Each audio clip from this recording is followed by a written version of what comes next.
Good morning children. Class 6 Hindi medium subject computer lesson 1. Question 1 is सही विकल्प पर सही का चिन्ह लगाइए. फर्स्ट इज कंप्यूटर शब्द को एक शब्द कंप्यूटर से लिया गया है. यहाँ आपको 4 ऑप्शन दिए गए हैं A, B, C and D. Right answer is option D Latin.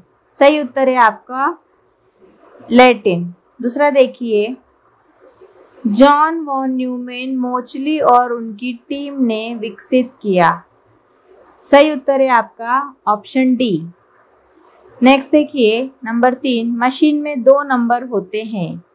सही उत्तर है आपका ऑप्शन ए 0 और 1.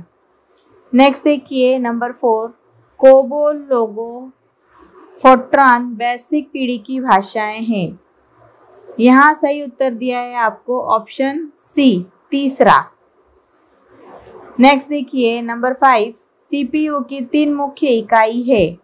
यहाँ सही उत्तर दिया गया है आपको ऑप्शन डी सीयू, एएलयू और एमयू.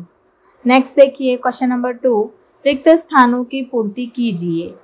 सी का मतलब है कैलकुलेट, एम का मतलब है मेमोराइज, आर का मतलब है रिस्पॉन्स. नेक्स्ट देखिए 4th, कंप्यूटर के आविष्कार के लिए एक और तेज सटीक गणना उपकरण की आवश्यकता है. रिक्त स्थान में आएगा गणना उपकरण. 5वां देखिए, अबेकस पहले गणना उपकरण था. रिक्त स्थान में आएगा अबेकस. नंबर 6 देखिए, एनियक का मतलब है इलेक्ट्रॉनिक न्यूमेरिकल इंटीग्रेटर. अगला देखिए नंबर 7, विंडो पर कार्य करना बहुत सरल है. रिक्त स्थान में आएगा सरल. नंबर 8 देखिए, मेमोरी यूनिट को प्राथमिक स्टोरेज यूनिट के रूप में भी जाना जाता है. रिक्त स्थान में आएगा प्राथमिक स्टोरेज यूनिट. नंबर ग देखिए, सही अथवा गलत लिखिए. कंप्यूटर एक लैटिन शब्द है. सही. 6 प्रकार के लाभ हैं जो कंप्यूटर प्रदान करता है. गलत. जैक्वार्ड लूम ने उत्पादकता में बहुत वृद्धि की और कपड़े की लागत कम कर दी. सही.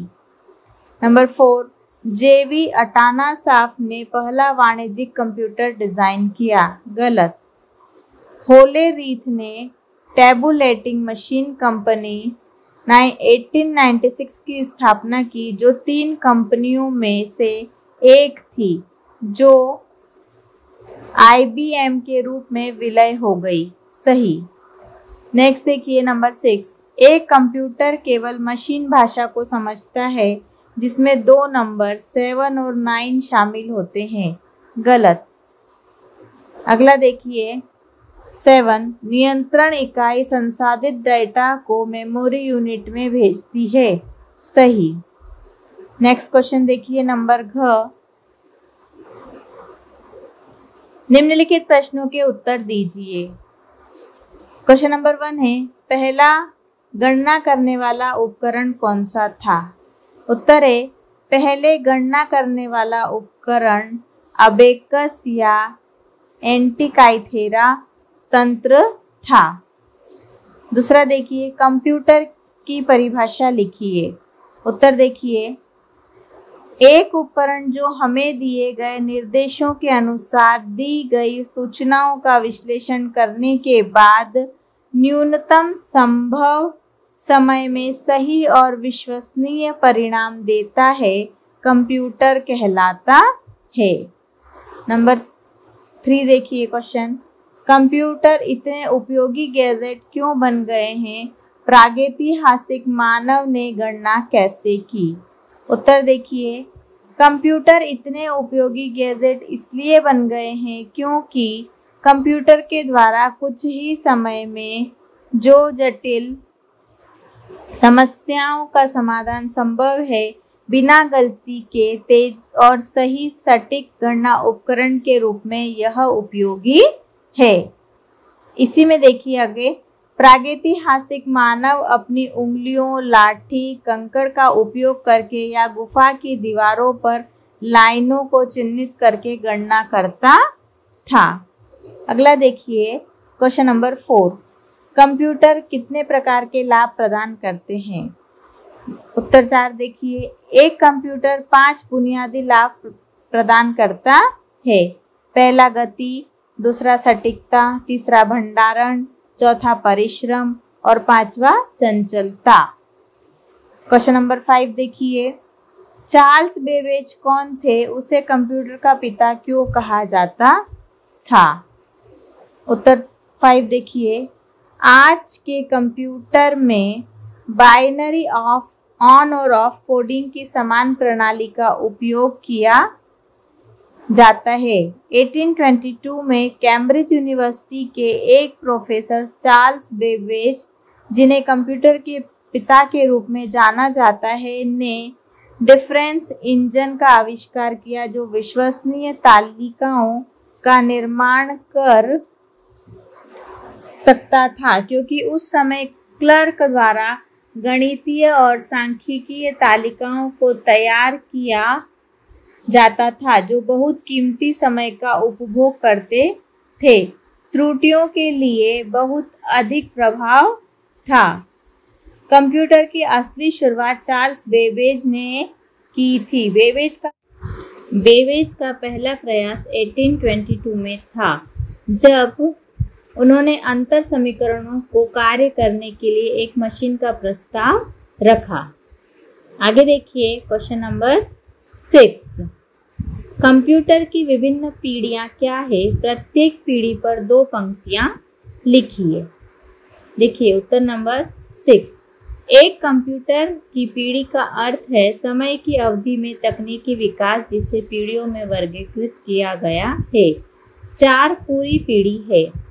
पहली पीढ़ी 1940 से लेकर 1956 तक। इस पीढ़ी में कंप्यूटर में डेटा को संग्रहित करने और संशोधित करने के लिए वैक्यूम ट्यूबों का उपयोग किया गया था। ये टूटने वाले कांच से बने होते थे, जो इलेक्ट्रॉनिक संकेतों को नियंत्रित और बढ़ा सकते थे। आगे देखिए दूसरी पीढ़ी 1956 से 1963 तक। इस पीढ़ी में ट्रांजिस्टर का उपयोग कंप्यूटर में किया जाता था। ये ट्रांजिस्टर छोटे घटक थे, जिन्हें पूर्ण कार्यात्मक सर्किटों में इकट्ठा किया गया था।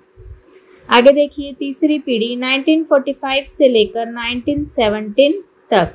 इस पीढ़ी में इंटीग्रेटेड सर्किट का इस्तेमाल किया गया। इस आईसी में सिलिकॉन चिप्स से बने बहुत छोटे एकीकृत सर्किट हैं। चौथी पीढ़ी 1970 से वर्तमान तक, मतलब अभी तक, आईसी की तकनीक को एसएसआई स्मॉल स्केल इंटीग्रेशन के रूप में जाना जाता है। अब वीएलएसआई विकसित किया जा रहा है, जिस पर 1 मिलियन से अधिक सर्किट घटक एकीकृत होंगे। आगे देखिए क्वेश्चन नंबर 7, प्रोग्रामिंग भाषा क्या है? कुछ सामान्य कंप्यूटर भाषाओं को नाम दें। उत्तर देखिए नंबर 7, 2 पक्षों के बीच संचार करने के लिए, चाहे वे मशीनें हो या मनुष्य, हमेशा आम भाषा की आवश्यकता होती है। जैसे हम आपस में बातचीत करते तो एक भाषा के रूप में करते हैं, उसी प्रकार भाषा, जिसे प्रोग्रामिंग भाषा के रूप में भी जाना जाता है, में कुछ निर्देश और कमांड होते हैं। प्रोग्रामिंग भाषाओं के 3 स्तर उपलब्ध हैं। ये हैं पहला मशीनी भाषा, दूसरा असेंबली भाषा और तीसरा उच्च स्तरीय भाषा। आगे आपसे पूछा गया है कंप्यूटर की भाषाओं के नाम।